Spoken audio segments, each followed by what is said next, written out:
USAID और George Soros की open society foundation ने राजीव गांधी फाउंडेशन और राजीव गांधी चैरिटेबल ट्रस्ट को पैसा दिया कि नहीं दिया? बांग्लादेश का जो पोषाहार है, जिसको कि यूनुस जो सीईओ है, वो जिसने कि बांग्लादेश में डेमोक्रेसी को बर्बाद किया, उसके साथ गांधी परिवार के क्या संबंध है? यूएस एड फंडिंग का राज जो इंडिया को डिस्टेबलाइज करने की कोशिश में शामिल है, और ये कोई ऑर्डिनरी क्लेम नहीं है, बल्कि ये रिवील किया गया है none other than Elon Musk and Donald Trump ने। क्या सच में अमेरिका इंडिया के खिलाफ है? क्या ये फंडिंग इंडिया की स्टेबिलिटी को खतरे में डाल रही है? चलिए इस मिस्ट्री को डेप्थ में समझते हैं। पहले हम समझते हैं कि यूएस एड फंडिंग है क्या। दोस्तों, अमेरिका अपनी फॉरेन पॉलिसी के अंडर दुनिया के कई देशों को फाइनेंशियल एड देता है। ये एड कभी डेवलपमेंट प्रोजेक्ट्स के लिए तो कभी ह्यूमैनिटेरियन रीजन्स के लिए यूज़ होती है, लेकिन कई बार इसका मिसयूज़ भी होता है। और अभी कुछ रिपोर्ट्स और क्लेम्स आ रहे हैं कि ये फंडिंग इंडिया के खिलाफ भी यूज़ किया जा रहा है।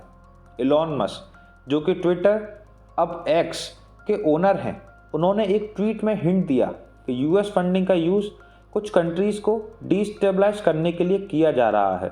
और डोनाल्ड ट्रंप ने भी अपनी रैली में कहा है कि अमेरिका का पैसा कई देशों में पॉलिटिकल इनस्टेबिलिटी फैलाने में यूज़ हो रहा है।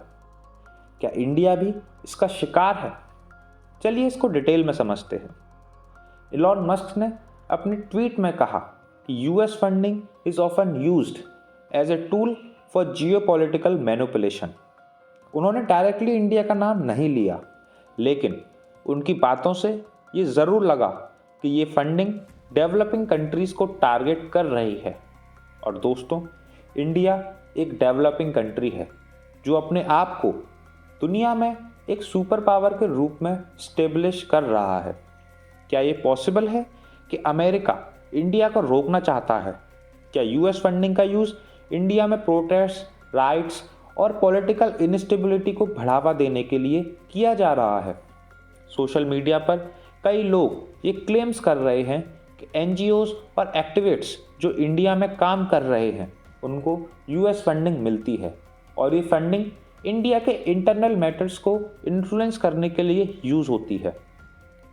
अब बात करते हैं डोनाल्ड ट्रंप की।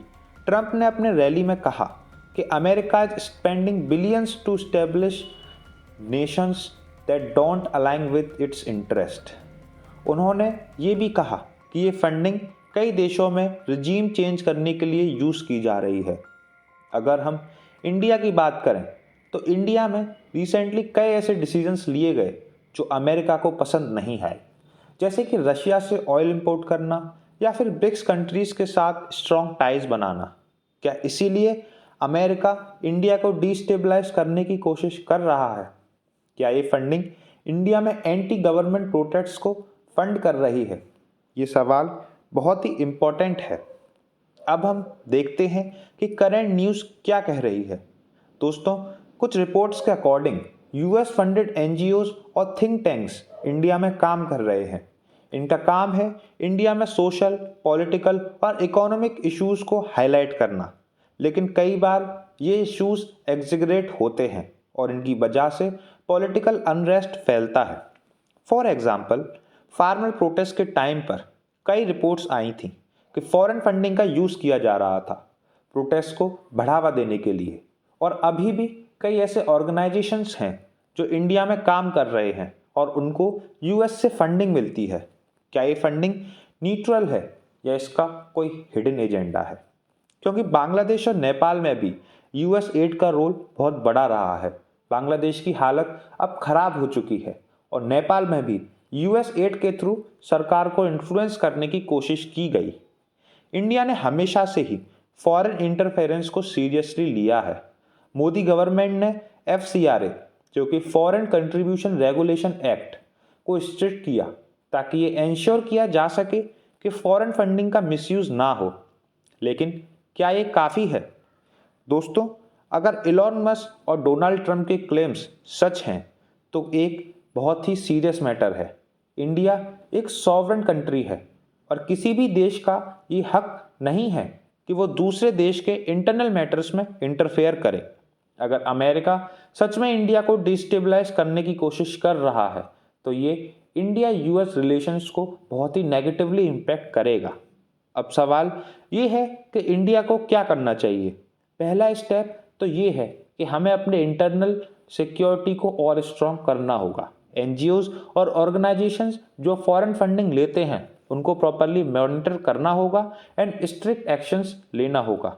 अगर आपको वीडियो अच्छी लगी हो तो लाइक शेयर ज़रूर करें एंड थैंक्स फॉर वॉचिंग।